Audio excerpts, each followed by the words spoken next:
I want to show you now what our viewers on our local station, WSVN-7 in South Florida, have been seeing for the last hour.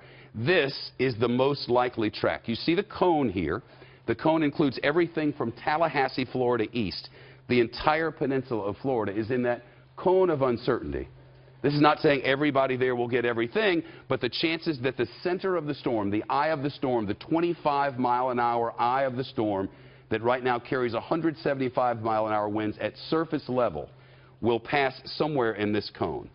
The likeliest point of impact is along this line. Again, this is from our station WSVN-7 in Miami. Likeliest point of impact right along here. I want to show you what that means in the big picture. 5.9 million people live in Miami-Dade County, Broward County, and the Palm Beaches. That's the three counties here. So the cone goes everywhere.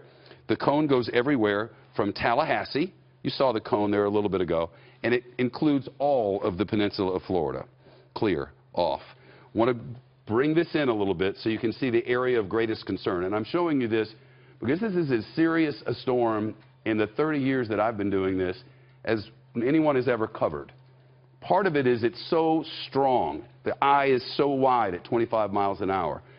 But more importantly, where they think it's going over this population center. This is Lake Okeechobee. This is Key Largo, Florida. Here's Miami and Hollywood and Fort Lauderdale, Boca Raton, Delray Beach, West Palm Beach, and Jupiter, and the Jupiter Inlet there that you've probably heard a lot about. I want to show you where this most likely track of this storm is. Now think of it. The distance from Naples to Fort Lauderdale is 100 miles across Alligator Alley, right in the middle of the Florida Everglades. So here to here is 100 miles. The storm contains hurricane-force winds 50 miles out from the center, so 50 miles in all directions. Here's the likely track. This is the likely track, the most likely track of this storm. Now, it could hit anywhere, but here's what's most likely. It comes in this way. It turns to the north. It comes in right about Key Largo, goes straight up through Miami-Dade and Broward and the West Palm Beaches and goes out somewhere along the Jupiter Inlet.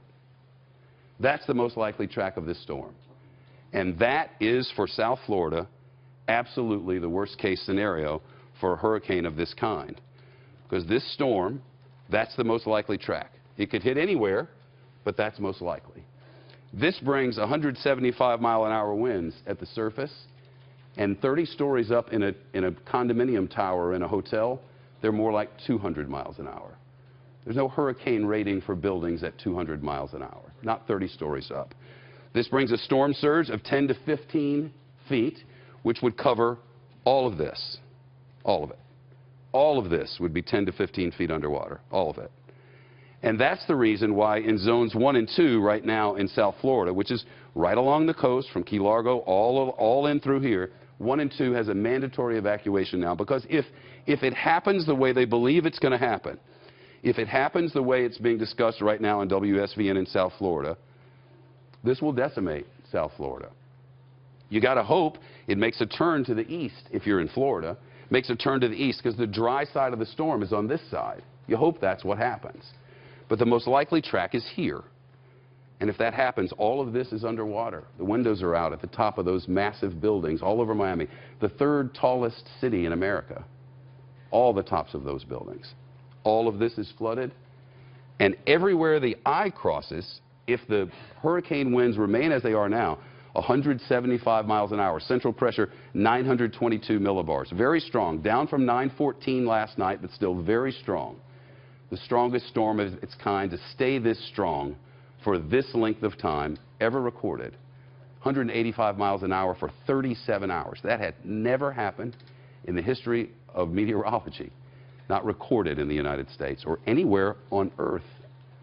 So if this happens, this is devastated.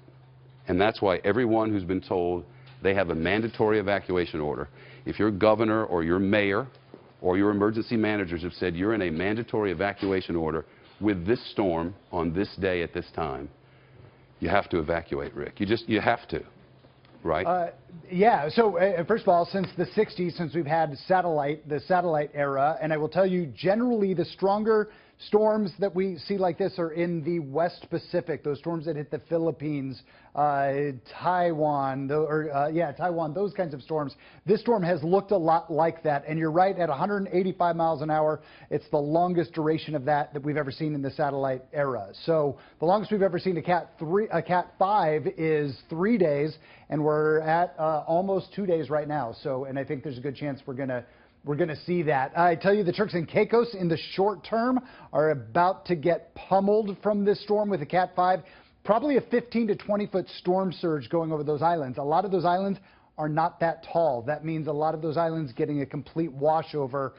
In the short term, say the next 2 days, it continues to pull off towards the west-northwest before it makes that right-hand jog. I will tell you this also, the waters are really warm. Hurricane warnings here everywhere in the south. We have about 16 million people here. We had a Cat 4 make landfall with Harvey. Obviously, all of the oxygen got sucked up from that storm because of the flooding in the Houston area. But the Cat 4 part of that storm didn't get a ton of attention because of that Houston part. That Cat 4 came on shore where there was not a lot of people. What it did do to the people there was decimate that area, but it didn't have a lot of population there. This is a completely different scenario with that. Also, Shep, the water that this storm has gone over so far has been warm, but not crazy warm. Take a look. We normally don't just put the center of the track on, but I'm doing this here so you can see this water right here is baking. It's almost 90 degrees, so it's going to continue to go over a lot of warm water before it gets towards Florida. So there's no reason to think that it's going to weaken to anything below a major storm. And also, we don't like to put the exact center of it, but I've been talking for a couple of days here about that center of the storm. And we can't tell you within 20 or 30 miles one direction which way this is going to go. Our models are still showing that hard right turn. They're still showing most of them in this area, this eastern side of Florida, but a few of them still go a little bit farther towards the west. But if you pick that center point from the National Hurricane Center, take a look at this. The worst side is the right side. This is the current forecast, just to the east of Miami. So you'd get certainly a lot of storm surge into Miami in that South Beach area, but maybe the worst of it is up here between there and, say, West Palm.